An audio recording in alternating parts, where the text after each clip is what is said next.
ECRல property வாங்க எதுக்கு crores? Lakhs போதுமே. Just 4 lakhsல ECR கோவலத்துல beach resort plot. EMI 12,000 only. Stepstone presents Secret Aura at ECR Kovalam. தமிழகத்தில் தொடர்ச்சியாக பட்டியலத்தை சார்ந்த நபர்கள் அரசியல் ரீதியாக மேம்பட்டு வரும்பொழுது அவர்கள் வந்து கொலை செய்யப்படக்கூடிய காட்சி நம்ம பார்த்துக்கிட்டே இருக்கோம். ஸோ குறிப்பாக இந்த திராவிட மாடல் ஆட்சி சமூக நீதி ஆட்சின்னு சொல்கிறீங்க. சமூக நீதி சவப்பட்டியல் ஏற்றுவது திமுகவுடைய வேலையாக இருக்கிறது. திருமாவை தவிர்த்து வேறு எந்த பட்டியலத்தை சார்ந்த நபர்களும் மேலோங்கி வந்துவிடக்கூடாது என்பதை திமுக அப்படி நினைத்து அப்படி இயக்குகிறதா அல்லது திருமா அப்படி நினைத்து செய்ய வைக்கிறாரா அப்படின்னு இன்றைக்கி பொதுவெளியில் ஒரு விவாதமாகவே மாறிக்கிட்டு வருது. முதலுக்கு வந்து பிசிகாவினரோ இல்லை திமுகவினரோ அவங்க என்ன சொல்கிறாங்கன்னா, திரு ஏர்போர்ட் மூர்த்தி அவர்கள் இவர் வந்து கொச்சையாக பேசியிருக்காங்க, ஒருமையில் பேசியிருக்காங்க, அசிங்கமாக பேசியிருக்காங்கன்ற குற்றச்சாட்டு வைக்கிறாங்களா சார்? இது வந்து தொண்டர்களுக்கு கோபமாக மாதிரி இது இப்படி ஒரு ஆக்ஷன் ஆயிடுச்சா? தம்பி, நீங்கள் ஏர்போர்ட் மூர்த்தி அவர்கள் அங்கே வராருன்றது எப்படி உனக்கு தெரியும்? டிஜிபி அலுவலகம் வந்து வருகிறான்ற தகவல் தெரிஞ்சு நீ அங்கே வந்து நிற்கிற கரெக்டாக. போலீஸ் இருக்கிறாங்க, ஊடகம் இருக்கிறாங்கன்ற எந்த பயமும் இல்லாமல் நீங்கள் வந்து அதில் கொலைவெறி தாக்குதல் நடத்துறீங்க அவர் மேலே அப்படின்னாக்கா, அன்புமணி கண்டிச்சிருக்கிறாரு, தமிழிசை கண்டிச்சிருக்காங்க, அண்ணாமலை கண்டிச்சிருக்கிறாங்க. இது குறித்து வந்து இன்றைக்கி வந்து எல்லா அரசியல் கட்சிகளும் தொடர்ச்சியாக பதிவுகள் போட்டுக்கிட்டே வராங்க. திரும்ப ஏன் அது வரைக்கும் அதை பற்றி பேசலை?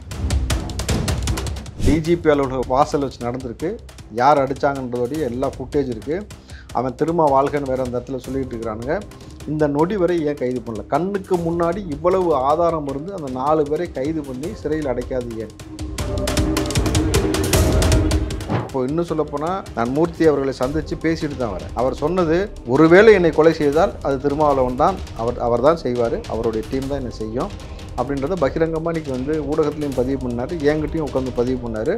இந்த திராவிட மாடல் ஆட்சின்னு சொல்கிறீங்க, நீங்கள் சமூக நீதினு சொல்லிட்டு தொடர்ச்சியாக சவப்பட்டில் ஏற்றுவது, எங்களை கொன்று பிணமாக்கி அதன் மீது சிம்மாசனம் அமைத்து ஒரு ஆட்சி நடத்தி கொண்டு இருக்கிறான்னு ஒரு கேள்வி எழுப்புறாங்கன்னு பொழுது என்ன முதலமைச்சர் பதில் சொல்ல போகிறார்?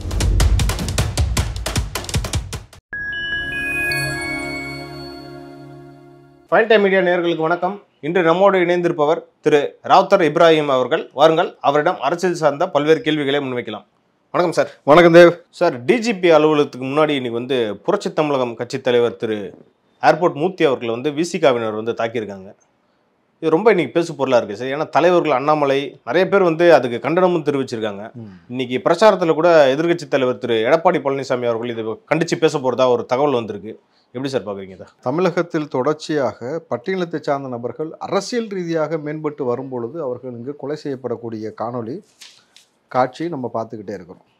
ஸோ குறிப்பாக இந்த திராவிட மாடல் ஆட்சி சமூக நீதி ஆட்சின்னு சொல்கிறீங்க. சமூக நீதி சவப்பட்டியல் ஏற்றுவது திமுகவுடைய வேலையாக இருக்கிறது. பட்டியலத்திற்காக தொடர்ச்சியாக கொடுக்கப்படக்கூடிய நிதியை வந்து பயன்படுத்தாமல் திருப்பி அனுப்புவது, பட்டியலத்தை சார்ந்த நபர்கள் அரசியல் ரீதியாக மேம்பட்டு வந்தால் அவர்களை வந்து நசுக்குவது, கல்வி ரீதியாக மேம்பட்டு வரும்பொழுது பள்ளிகளில் தாக்குதல் நடந்ததை நம்ம பார்த்துருக்கோம். சமூக ரீதியாக அவர்கள் குடிக்கக்கூடிய தண்ணியில் மலம் கலந்ததை பார்த்துருக்குறோம். ஒரு புல்லட் ஓட்டுனதுக்காக வெட்டப்பட்டதை பார்க்குறோம். அப்போ தொடர்ச்சியாக இந்த மக்கள் மேம்பட்டு வருவதை விரும்பாமல் வந்து இந்த மாதிரியான நிகழ்ச்சியை அரங்கேற்றம் செய்கிறார்களா? குறிப்பாக அப்போ வந்து திருமாவை தவிர்த்து வேறு எந்த பட்டியலத்தை சார்ந்த நபர்களும் மேலோங்கி வந்துவிடக்கூடாது என்பதை திமுக அப்படி நினைத்து அப்படி இயக்குகிறதா அல்லது திருமா அப்படி நினைத்து செய்ய வைக்கிறாரா அப்படின்னு இன்றைக்கி பொதுவெளியில் ஒரு விவாதமாகவே மாறிக்கிட்டு வருது. முதலுக்கு வந்து பிசிகாவினரோ இல்லை திமுகவினரோ அவங்க என்ன சொல்கிறாங்கன்னா, திரு ஏர்போர்ட் மூர்த்தி அவர்கள் இவர் வந்து கொச்சையாக பேசியிருக்காங்க, ஒருமையில் பேசியிருக்காங்க, அசிங்கமாக பேசியிருக்காங்கன்ற குற்றச்சாட்டு வைக்கிறாங்களா சார்? இது வந்து தொண்டர்களுக்கு கோபமாக மாதிரி இது இப்படி ஒரு ஆக்ஷன் ஆயிடுச்சா? தம்பி, நீங்கள் ஏர்போர்ட் மூர்த்தி அவர்கள் அங்கே வராருன்றது எப்படி உனக்கு தெரியும்? டிஜிபி அலுவலகம் வருகிறான்ற தகவல் தெரிஞ்சு நீ அங்கே வந்து நிற்கிற கரெக்டாக. போலீஸ் இருக்கிறாங்க, ஊடகம் இருக்கிறாங்கன்ற எந்த பயமும் இல்லாமல் நீங்கள் வந்து அதில் கொலைவெறி தாக்குதலை நடத்துகிறீங்க அவர் மேலே அப்படின்னாக்கா, அப்போ ஊடகம் நமக்கு வந்து இருக்கிறது பிரச்சனை கிடையாது. ஏன்னா நமக்கு காவல்துறையும் இந்த ஆட்சியும் நமக்கு சப்போர்ட் பண்ணும் அப்படின்ற ஒரு திமிரில் தானே செய்ய முடியும். ரெண்டாவது விஷயம், திருமா அவர்கள் அவருடைய தொண்டரை எப்படி எஜுகேட் பண்ணார் தெரியுமா? எப்படி வழி நடத்துகிறார் தெரியுமா? குறைஞ்சது 5 கேஸு 10 கேஸு 10 எஃப்ஐஆர் 5 எஃப்ஐஆர் ஒருத்தன் இருந்தால் தாண்டா அவன் சிறுத்தை. அவர் சொன்ன வார்த்தை இருக்குது. 5 கேஸு 10 கேஸு குறைஞ்சது 5 எஃப்ஐஆர் 10 எஃப்ஐஆர் உன் மேலே இருந்தால் தான் சிறுத்தைன்னு சொன்னாக்கா, அவர்களை எவ்வளவு தவறான ஒரு விஷயத்தை இன்றைக்கி செய்ய வச்சிருக்கிறான்னு தான் பார்க்குறோம். திருமா அவர்கள் வந்து போய் அடி குத்து கொலப்புன்னு சொல்லியிருக்க மாட்டார் சார். போராட்டத்தில் ஈடுபட்டாலும் வழக்கு வரணும்ல சார். நீங்கள் அப்படி கூட போய் எடுத்துக்கலாம். நீங்கள் வழக்கு வாங்குங்கள், கொலை வழக்குகள்லாம் வாங்கியிருக்கிறதாக அவர் சொல்லப்பட்டிருக்காரான்றதை நீங்கள் பார்த்தீங்கன்னா தெரிஞ்சிடும், சப்ஜெக்ட் டு வெரிஃபை. ஆனால் வழக்குகள் வாங்குறதுனா என்ன மாதிரி வழக்குகள் வாங்குறது? சரி, அதை தாண்டி கலப்பு திருமணத்துக்கு அவர் பேசின பேச்செல்லாம் உங்களுக்கு தெரியுமா?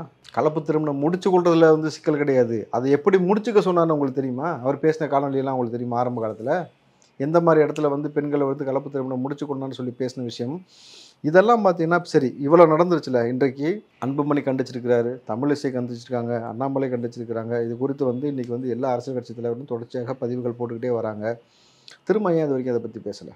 உங்களுக்கு கட்சியை சார்ந்த நபர்கள் தானே செஞ்சுருக்காங்க. சரி, அவ்வளோ வீடியோ ஃபுட்டேஜ் இருக்குது. அந்த 4 பேர் கைது பண்ணிட்டாங்களா? இல்லை. ஏன் கைது பண்ணல? டிஜிபி அலுவலக வாசல் வச்சு நடந்திருக்கு. யார் அடித்தாங்கன்றதோடைய எல்லா ஃபுட்டேஜ் இருக்குது. அவன் திரும்ப வாழ்கன்னு வேறு அந்த இடத்துல சொல்லிகிட்டு இருக்கிறானுங்க. இந்த நொடி வரை ஏன் கைது பண்ணல? கண்ணுக்கு முன்னாடி இவ்வளவு ஆதாரம் இருந்து அந்த 4 பேரை கைது பண்ணி சிறையில் அடைக்காது ஏன்? அப்போ சாதிய தாக்குதலை நீங்கள் வந்து ஆதரிக்கிறீர்களான்னு ஒரு கேள்வி வரும். நாளைக்கு அவன் வந்து கையில் அடித்தவன் ஒரு கத்தியில் வச்சு வந்து எடுத்து வெட்டியிருந்தாலும் இதே நிலைமை தானே?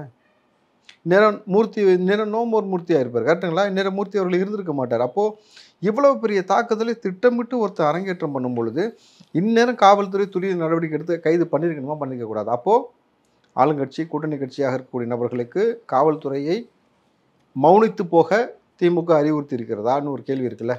இந்த கேள்விக்கு என்ன பதில் சொல்லுவாங்க? தம்பி, நீங்கள் நேரம் கைது பண்ணி அவங்களை கொண்டு போய் வழக்கு பதிவு செஞ்சு கொலை முயற்சி வழக்கு பதிவு செஞ்சு நீங்கள் அரெஸ்ட் பண்ணி உள்ளே வச்சுருந்தீங்கன்னாக்கா ஓகே. ஏன் செய்யலை? அவரும் பலமுறை சொல்லியிருக்காரு, என் மேலே நிறைய பேர் தாக்குதல் ஏற்படுறாங்க, மிரட்டல் வருது, ஆனால் நானும் கம்ப்ளைண்ட் கொடுக்குறேன், ஆனால் போலீஸ் அவங்க எடுக்க மாட்டாங்க, எஃப்ஐஆர் வந்து ஃபைல் பண்ண மாட்டாங்கன்னு அந்த சொல்கிறாரு. அப்படி இருந்தும் வந்து கம்ப்ளைண்ட் நடந்திருக்கு தைரியமாக. அதான் அப்போ தொடர்ச்சியாக அவரை வந்து தாக்குதலுக்கு உள்ளாக்குறாங்க. 2வது விஷயம், அவர் வந்து பறையர் சாதி பற்று பிறர் சாதி நட்புன்றதையே அவர் பேசுகிறார். அப்போது பிற சாதிகளோடு இணக்கமாக செல்லணும்னு சொல்லிட்டு இன்னைக்கு அன்புமணி அவர்களோடு இணக்கமாக போவதும் சீமான் அவர்களோடு இணக்கமாக போவதும் உங்களுக்கு ஒரு நெருடலை ஏற்படுத்தி இன்னைக்கு அப்போ அவரை வந்து முடிச்சு ஒன்றுன்ற வேலையை பார்க்குறீங்கன்றத அவர் பகிரங்கமாக குற்றச்சாட்டாக வைக்கிறார். இப்போ இவர் வளர்ந்து வர்றது விசிகாவினருக்கு வந்து கண் உறுத்தலாக இருக்குன்றீங்க. விசிகாவுக்கு உறுத்துதா திமுகவுக்கு உறுத்துதான்னு அவரே கேள்வி எழுப்புறாரு. யாருக்கு உறுத்துது? குறிப்பாக அவர் வந்து இந்த இடத்துல வந்து நீங்கள் செல்வ பெருந்தகை ஏன் இதை குறித்து இது வரைக்கும் இன்னும் பேசலைன்னு ஒரு கேள்வி எழுப்புறாங்க. நீங்களும் ஒரு பட்டியலத்தை சார்ந்த நபராக இருக்கிறீர்கள், ஏன் பேசலை? கம்யூனிஸ்ட் தோழர்கள் ஏன் பேசலை? நீங்கள் கம்யூனிஸ்ட் தோழர்கள் தானே, பேசியிருக்கணும்னு இந்நேரம் இதை குறித்து நீங்கள் ஏன் இன்னும் பேசலை? எந்த ஒரு பதிவிடமும் போடாமல் இருக்கிறீங்கன்னும் பொழுது இப்போ எதை நோக்கி இந்த அரசாங்கம் நகர்த்தி கொண்டு போய்கிறது? அப்போது ஆட்சி அதிகாரத்தில் இருக்கக்கூடிய நபர்கள் செய்யக்கூடிய தவறுகளை சுட்டி காட்டினால், கூட்டணி கட்சிகள் இருக்கக்கூடிய நபர்கள் மௌனித்து கிடப்பதை சுட்டி காட்டினால், நீங்கள் குண்டர்களை ஏவி கொலை செய்வீர்கள் அல்லது வந்து அவர்களை வெட்டுவீர்கள், அடிப்பீர்கள்ன்ற மாதிரியான விஷயத்தை கண்ணுக்கு முன்னாடி டிஜிபி அலுவலகத்துக்கு வாசலில் நடத்தி காட்டுறீங்க சென்னையிலனாக்கா, இது எதை பறைசாற்றுது? யாரும் எங்களை எடுத்து பேசிடக்கூடாது, பேசினா இதோ பாருங்கள் இன்றைக்கி சும்மா அனுப்பிச்சா நாளைக்கு பொருளோடு அனுப்புவோம் அப்படின்ற மாதிரி விஷயத்தை நீங்கள் ரெஜிஸ்டர் பண்ண காத்திருக்கீங்களான்னு ஒரு கேள்வி இருக்குல்ல. சரி, சென்னையில் எந்த பகுதியில் நடந்திருந்தாலும் பரவாயில்ல, குறிப்பாக டிஜிபி ஆஃபீஸ் வாசலில் நடந்தது தான் இது வந்து ரொம்ப பெரிய ஒரு பேசு பொருளாக இருக்குது சார். ரொம்ப வந்து வியப்புத்தக்க விஷயமாகவும் இருக்குது. எங்கே ஒரு சட்டம் ஒழுங்கை நிலைநாட்டணுமோ அங்கே தான் சார் பிரச்சனையே நடக்குது. கரெக்டு தம்பி. இதில் நீங்கள் அன்றைக்கி இப்போது ஊடகம் இருந்ததுனால எனக்கு தெரிஞ்ச வரைக்கும் சொல்கிறேன், ஊடகம் இருந்ததுனால மூர்த்தியோட உயிர் தப்பிச்சது. அவன் ஊடகம் இல்லாமல் இருந்ததுன்னா பொருளை கொண்டு வந்து வச்சுருந்துட்டு நேரம் எடுத்து போட்டு வந்துருப்பான். கேமரா இருக்குன்னு சொல்லிட்டு வெட்டாமல் அடிச்சுட்டு போயிருக்காங்க. இன்றைக்கி வந்தது அவர் வந்து கொலை பண்ண தான் வந்திருக்காங்க. அதை தானே அவரே சொல்கிறாரு. இப்போ இன்னும் சொல்லப்போனால் நான் மூர்த்தி அவர்களை சந்தித்து பேசிட்டு தான் வரேன். அவர் சொன்னது, ஒருவேளை என்னை கொலை செய்தால் அது திருமாவளவன் தான், அவர் தான் செய்வார், அவருடைய டீம் தான் என்னை செய்யும் அப்படின்றத பகிரங்கமாக இன்றைக்கி வந்து ஊடகத்துலேயும் பதிவு பண்ணார், என்கிட்டையும் உட்காந்து பதிவு பண்ணார்.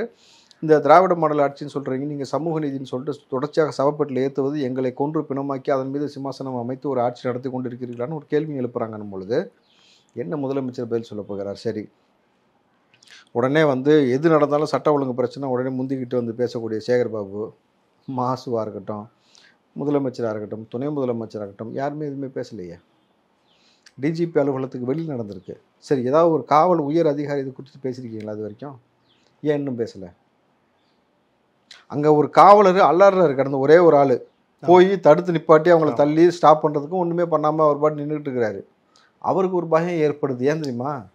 இந்த ஆட்சியில் காவலர்கள் வெட்டப்பட்டிருக்காங்க, காவலர்கள் கொல்லப்பட்டுருக்கிறாங்க. வந்தவன் என்ன மனநிலையில் இருக்கானே தெரில, கஞ்சாவை போட்டுக்கானா, ஹெராயினை போட்டுக்கானா, மெத்தை போட்டுக்கானான்னு தெரில, நம்ம தான் தடுத்து நம்மளை கொண்டு வானன்ற ஒரு பயத்தில் அவர் அல்லாடுறதை நம்ம பார்க்க முடியும் பொழுது, அப்போ காவல்துறைக்கு பாதுகாப்பு சூழலை ஏற்படுத்தி வச்சுட்டு காவல்துறையும் உபேதி ஆர்டர்னு சொல்லி பேரில் வந்து அவரை இன்ன வரைக்கும் கைது செய்ய விடாமல் தடுத்து வைத்திருப்பது யார் கையில் இருக்குது? காவல்துறை யார் கையில் இருக்குது? முதல்வர்.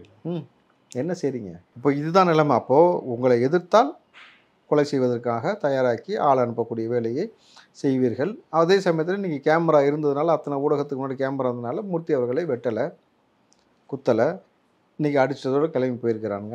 மறுபடியும் அவருக்கு உயிருக்கு அச்சுறுத்தல் இருக்கிறத மறுபடியும் இப்போ கம்ப்ளைண்ட் கொடுத்துருக்காரு. எப்போ வேணாலும் அவரை தாக்குவார்கள். இது வெறும் மூர்த்திக்கோட முடிய போகிறது இல்லையே, இதுதான் நம்ம நாளைக்கு எல்லாத்துக்கும் தொடரும். அப்போ வந்து இது எப்படி எடுத்துக்கலாம்னா, ஆளுந்தரப்பு கேள்வி கேட்டால் அவர் தாக்குதலுக்கு உள்ளாவார், கொல்லப்படுகிறார். இங்கே ஏற்கனவே எவ்வளோ பேர் கொண்டிருக்காங்கன்னு ஒரு விஷயம் இருக்குல்ல. உதாரணத்துக்கு இது மறைந்த பகுஜன் சமாஜ் கட்சியின் தலைவர் திரு ஆம்ஸ்ட்ராங் அவர்கள் அப்படி எடுத்துக்கலாமா சார்? இது ஆம்ஸ்ட்ராங் மட்டும் கிடையாது, பல நபர்கள் இங்கே கொல்லப்பட்டிருக்கிறார்கள். நீங்கள் கொலை உள்ள ரெக்கார்டை எடுத்து பாருங்கள். ஒரு நாளைக்கு எவ்வளோ கொலைகள் நடக்கிறது, அதில் அரசியல் கொலைகள் எவ்வளோ நடக்கிறது அப்படின்னு நீங்கள் பார்த்தீங்கன்னா தெரிஞ்சிடும்.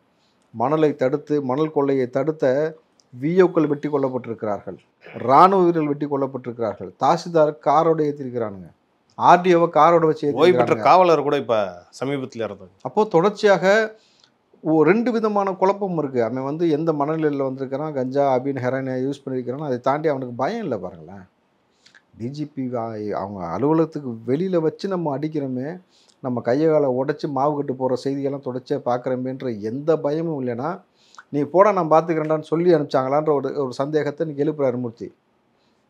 இதுக்கு மேலே நம்ம என்ன சொல்ல முடியும்? அப்போ இவ்வளோ தான் திராவிட மாடல் ஆட்சி நம்ம எடுத்துக்கொண்டு ஏன் இந்த ஆட்சியை வெறுக்கிறோம், ஏன் வந்து இந்த மாதிரி அதிகாரத்தில் நபர்கள் எல்லாம் முட்டு கொடுத்துட்டே இருக்கிறீங்கன்னு கேள்வி கேட்குறோம்னா, இதனால தான் கேள்வி கேட்குறோம்.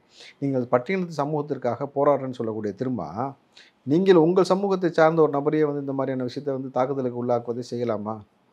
வெரி சிம்பிள் தம்பி. 4 பேடிகள்னே சொல்லலாம். என்ன, ஒரு நபரை வந்து நீங்கள் தாக்குவதற்கு முயற்சி பண்ணுறீங்க, 4 பேர் சேர்ந்து ஒருத்தருக்கு ஒருத்தர் கூட நிற்கலை, 4 பேடிகளை அனுப்பி வைக்க முடிந்த அல்லது அவர்களாக யாரோ சொல்லி வந்திருந்தால் கூட அது முடியுதுனாக்கா ஏன் தர்க்க ரீதியாக வாதிடுவதுக்கு விசிகால ஆள் கிடையாதா? மூர்த்தி கருத்தியல் ரீதியாக வைக்கிறார்ல, 4க்கு 8 பேராக கூட கருத்தியல் ரீதியாக வச்சு நீங்கள் பேச விடுங்க, மோத விடுங்க. அதான அரசியல் தம்பி. அரசியலில் நீங்கள் என்ன நினைக்கிறீங்கன்னா, தனிப்பட்ட பகையை வளர்த்துட்டு போகிறீங்க. இதை செய்யக்கூடாதுல்ல. திமுக வந்து ஒரு விமர்சனத்தை நீங்கள் சொல்கிறது தான் திருமாவளவன் அவர்களும் சொல்லுவார், வன்முறை வேண்டாம்னு. கருத்தியல் ரீதியாக தான் நாங்கள் மோதுகிறோம்ன்றவர். அவங்க கட்சியே இன்னைக்கு வந்து வன்முறையில் ஈடுபட்டு ஒரு விஷயம் புரிஞ்சுக்கங்களேன். இன்னைக்கு திமுகவை விமர்சிக்காத ஆட்கள் இல்லை, உண்மைதானே? திமுக நடக்கக்கூடிய இந்த ஆட்சியில் இந்த கூட்டணி கட்சியை தவிர இருக்கக்கூடிய பிற கட்சிகளை சார்ந்த நபர்கள், அரசியல் விமர்சகர்கள்னு சொல்லி பல நபர்கள் திமுகவை கடுமையான விமர்சனம் செய்கிறார்கள். திமுக எல்லாத்தையும் கொள்றதுக்கு ஆரம்பிச்சா செய்யல. அவனுக்கு இருக்கக்கூடிய நிதானம், திமுகவுக்கு இருக்கக்கூடிய பொறுமை, அவன் கையாளக்கூடிய முறை ஏன் உங்களுக்கு இல்லை? தம்பி, உங்களுக்கு ரவுடிசம் பண்ணுவாங்கன்னு திமுக ஆரம்ப காலத்தில் சொல்லுவாங்க தெரியுமா, பேர்லாம் இருந்ததில்ல. இன்றைக்கி ஆளுங்கட்சியாகவும் இருக்கிறாங்கல்ல, அவர்கள் ஆட்சியில் அண்ணா யூனிவர்சிட்டியில் போகிறதுன்றது அந்த மாதிரியான நடந்துக்கிட்டு இருக்கு. மெத்து வைக்கிறாங்க, இந்த மாதிரி பண்ணுறாங்க, ஆணவ கொலை நடக்குது, அது நடக்குதுன்னு பொழுது. ஆனால் இவர்களை நேருக்கு நேராக கடுமையாக விமர்சிக்கக்கூடிய நபரை வெட்டுறதுக்கு இது வரைக்கும் ஆள் அனுப்பலை. ஆனால் இதெல்லாம் பார்க்கும் பொழுது என்ன தோணுது, நாளைக்கு யாரும் பேசிட முடியாது, பேசினா அவங்களையும் நாளைக்கு வந்து தாக்குதலுக்கு உள்ளாவார்கள்ன்ற உரங்கு குட்டியை விட்டு ஆழம் பார்க்குற மாதிரி வந்து ஃபஸ்ட்டு விடுதலை சிறுத்தை சார்பாக ஆளை இறக்கப்பட்டிருக்கா. இது வந்து அப்போ ஒரு ஏர்போர்ட் மூர்த்தி அவர்கள்னு எடுத்துக்க முடியாது, இது பொதுவான கருத்து. நாளைக்கு வந்து அன்புமணி விமர்சிக்கிறாருனாக்கா அவருக்கு நீங்கள் வெட்டுறதுக்கு ஆள் அனுப்புவீங்களா? ஒரு சமூகத்தின் தலைவர் தானே அவர், ஒரு கட்சியின் தலைவர் தானே. நாளைக்கு சீமானை வெட்டுறதுக்கு ஆள் அனுப்புவீங்களா? இன்ஃபேக்ட் திரு ராமதாஸ் அவர்களுக்கு வந்து பாதுகாப்பு கேட்கறதுக்காக தான் டிஜிபி அலுவலுக்கு வந்திருக்காங்க. அப்போதான் இந்த சம்பவம் நடக்குது. அதுதான் கேட்குறேன். நாளைக்கு நீங்கள் வந்து சீமானை வெட்டுறதுக்கு ஆள் அனுப்புவீங்களா? சீமான் வந்து கடுமையாக பேசியிருக்காரு, விஜய் அங்கிள்னு சொல்லி பேசிட்டாரு பயங்கரமாக அப்படின்னு சொல்லிட்டு கடுமையாக விமர்சனம் வைக்கிறீங்க. நாளைக்கு அவரை வெட்டுறதுக்கு ஆள் அனுப்புவீங்களா? அப்போ இதெல்லாம் என்ன மாதிரியான வேலையாக இருக்கிறதுன்னு ஒரு கேள்வி எழுப்புறாங்கல்ல. அப்போது அரசியல் முரணை தாண்டி அரசியல் நட்பு இருக்கணும். எப்பயுமே கருத்தில் ரீதியாக மோதிக்கிட்டாலும் அடுத்த கணத்தில் வந்து நேருக்கு நேராக சந்தித்து பேசக்கூடிய இணக்கமான ஒரு போக்கை தான் அரசியலில் கொண்டு வரணுமே தவிர, அரசியல் ரீதியாக சில விஷயங்களை விமர்சித்து அதை தனிப்பட்ட தாக்குதலாக எடுத்துக்கொண்டு இப்படி செய்யக்கூடிய போக்கு வந்து அரசியலுக்கும் நல்லது கிடையாது, பொது வாழ்க்கைக்கும் நல்லது கிடையாது. ஆனால் பொது மேடையில் பார்த்தீங்கன்னா திருமாவளவன் வந்து எஜுகேட் தானே சார் பண்ணுறாரு, யாருமே போகாதீங்க, வன்முறை பண்ணாதீங்கன்னு தான் சொல்கிறாரு. அதையும் மீறி தான் இவங்க அதே பொது மேடையில் தான் தம்பி அவர் பேசியிருக்கிறாரு. கேஸ் வாங்கணுன்றதெல்லாம் அதே பொது மேடையில் தான் பேசியிருக்கிறாரு. 10 கேஸாவது வாங்குறது தான் சிறுத்தைன்னு சொல்லி பேசியிருக்கிறாரு. இன்னும் என்னென்ன கேஸ் வாங்கணும்னு சொல்லி பேசியிருக்காரு உங்களுக்கு தெரியுமா? பாருங்கள் உள்ளே போய் பர்டிகுலராக எந்த கேஸ், ஒரு கேஸ் இந்த கேஸ் இருக்கணும்னு சொல்லி பேசியிருக்கிறாரு. அது எந்த கேஸுன்னு பாருங்கள், இல்லாட்டி இப்போ கமெண்ட்டில் எடுத்து அது வீடியோவோட போடுவாங்க பசங்க, பாருங்கள். ஸோ இது குறித்து இன்னும் அண்ணன் திரும்பவும் மௌனம் கலைக்காமல் இருக்கிறார் பொழுது சந்தேகத்தை மேலும் வலுப்படுத்துகிறது. ஸோ இதெல்லாம் வந்து அரசியல் களத்திற்கும் சரி, தனிப்பட்ட வாழ்க்கைக்கும் சரி கிடையாது. வன்முறை என்பது கூரான கத்தி போல், 2 பக்கமும் இருக்கக்கூடிய கூரான கத்தி, ஒரு பக்கம் கிடையாது, 2 முனைகளிலும் கூரான கத்தி. நாளைக்கு எந்த பக்கம் வேணாலும் அது பாயும். இப்போ நீங்கள் இந்த சொன்ன கருத்தை வந்து திருமாவளவனுக்கு வந்து கண்டனம்னு எடுத்துக்கலாமா, அறிவுரைன்னு எடுத்துக்கலாமா, எப்படி எடுத்துக்கலாம்? தம்பி, நீங்கள் ஒரு தலைவனுக்கு இதெல்லாம் புரிஞ்சிருக்கணும்.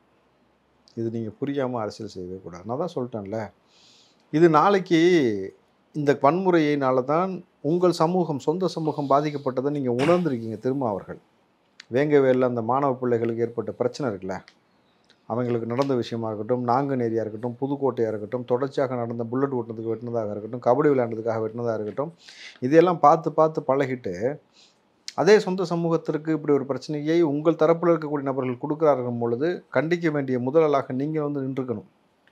நிற்கலை. அப்போ யார் சொல்லி நடக்குதா இல்லை யார் போர்வையில் நடக்குன்றதை நீங்கள் தான் விளக்கணும். சார், தொடர்ந்து இந்த மாதிரி நடந்துட்டு இருக்க நாளைக்கு பட்டியலின மக்களே அவர்களுக்கு எதிராக திரும்ப மாட்டாங்களா சார்? எல்லா கட்சி நபருக்கும் பொருந்தது, வெறும் திருமாக்குன்னு கிடையாது. ஒரு சமூகத்தில் ஒரு ரவுடிசமத்தை நீங்கள் ஊக்குவிக்கிறீங்க, அதன் மூலமாக ஒரு அச்சுறுத்தலை ஏற்படுத்துறீங்கனாக்கா எல்லாருக்கும் பொருந்தும். அது ஆட்சியாளராக இருந்தாலும் பொருந்தும், கூட்டணி கட்சியாக இருந்தாலும் பொருந்தும், எதிர்கட்சியாக இருந்தாலும் பொருந்தும். இதை வந்து மக்கள் கூர்ந்து பார்த்துக்கிட்டே இருக்காங்கல்ல, இது என்னடா இது, ஒரு கட்சியை சார்ந்து ரெப்ரசன்ட் பண்ணியிருக்கிறாரு, ஒரு கட்சியின் தலைவராக இருக்கிறார், இதை தாண்டி எல்லா கட்சி தலைவர்களுக்கும் தெரிந்த நபராக இருக்கிறார், ஊடகத்தில் அறிமுகம். அப்போ அவருக்கே இந்த நிலைமைனா சாமானியனுக்கு நமக்கு என்னென்னு யோசிப்பான்ல, அப்போ எப்படி அவங்களை அங்கீகரிப்பான்? ஸோ இதெல்லாம் வந்து அது இந்த எலெக்ஷன் நேரத்தில் நீங்கள் இந்த மாதிரி விஷயங்கள்லாம் வந்து கையில் எடுக்கிறது எவ்வளோ பெரிய பின்னடைவை ஏற்படுத்தணும்னு பொறுத்துட்டு பாருங்கள். ஓகே சார், வன்முறை வந்து எந்த ரூபத்தில் வந்தாலும் அது வந்து கண்டிக்கத்தக்கது. அது யாருமே என்கரேஜ் பண்ண போகிறது கிடையாது. அடுத்த கட்டது எப்படி நடக்குதுன்றதை பார்ப்போம். என்னது கொலையா? கொலை இல்லை சார், வழக்கா? சட்டம் ஒழுங்கு தமிழ்நாட்டில் எப்படி நிலைநாட்டப்படுகின்றதை பொறுத்திருந்து பார்ப்போம். நன்றி சார். நன்றி.